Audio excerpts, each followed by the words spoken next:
নমস্কাৰ সমূহ দৰ্শককে স্বাগতম জনাই আসাম এক্সপ্ৰেছ 24 ষ্টুডিঅ'ত মই মধুস্মিতা বৰুৱা।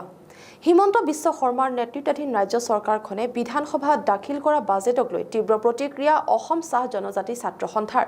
বাজেটত চাহ জনজাতি কল্যাণ বিভাগৰ বাবে পূৰ্বতকৈ কম পুঁজি আবণ্টন দিয়াক লৈ ক্ষোভ প্ৰকাশ আটছা নগাঁও জিলা সমিতিৰ।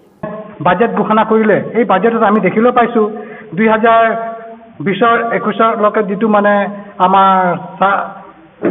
আমাৰ যিটো নেকি আমাৰ চাহ জনজাতি কল্যাণ বিভাগত যিটো পুঁজি আবণ্টন কৰিছিলে 120 কোটি টকা, কিন্তু আজি ৰিচেণ্ট যিটো মানে বৰ্তমান চৰকাৰখনে পুঁজি আবণ্টন কৰিলে সেইটো আমি দুখ প্ৰকাশ কৰিছোঁ। মাত্ৰ কমাইহে দিলে 81 কোটি টকা দিছে। যে প্ৰথম আমাৰ এটা দাবী আছিলে যে 351 টকা মজুৰি বৃদ্ধিটো আজিলৈকে তেওঁলোক ৰূপায়ণ নকৰিলে। তাৰ লগে লগে আমাৰ যিটো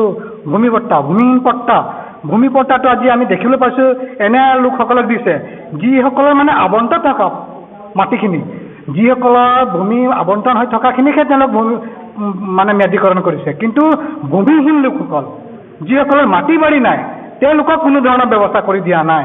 আমাৰ যিটো জনজাতিকৰণ প্ৰক্ৰিয়াটো সেই জনজাতিকৰণ প্ৰক্ৰিয়াটো আমাৰ দীৰ্ঘদিনীয়া দাবী আছিলে আৰু আজিও আমি দাবী জনাইছোঁ, কিন্তু চৰকাৰখনে আজি সেই দাবীসমূহ আজিলৈকে কাৰ্যকৰী নকৰিলে। যে আমাৰ নগাঁৱৰ যিটো শাখা সংঘ আছে অতি শীঘ্ৰে তেওঁলোক শাখা সংঘখন অধিৱেশন পাতি তেওঁলোক নিষ্ঠাবান যিসকল ৰাজনীতিক দলত নাই অৰাজনীতিক থকা লোকসকলক ইয়াত দায়িত্ব দি আমাৰ চাহ শ্ৰমিকক পৰিচালনা কৰিবৰ কাৰণে আমি আহ্বান জনাইছোঁ।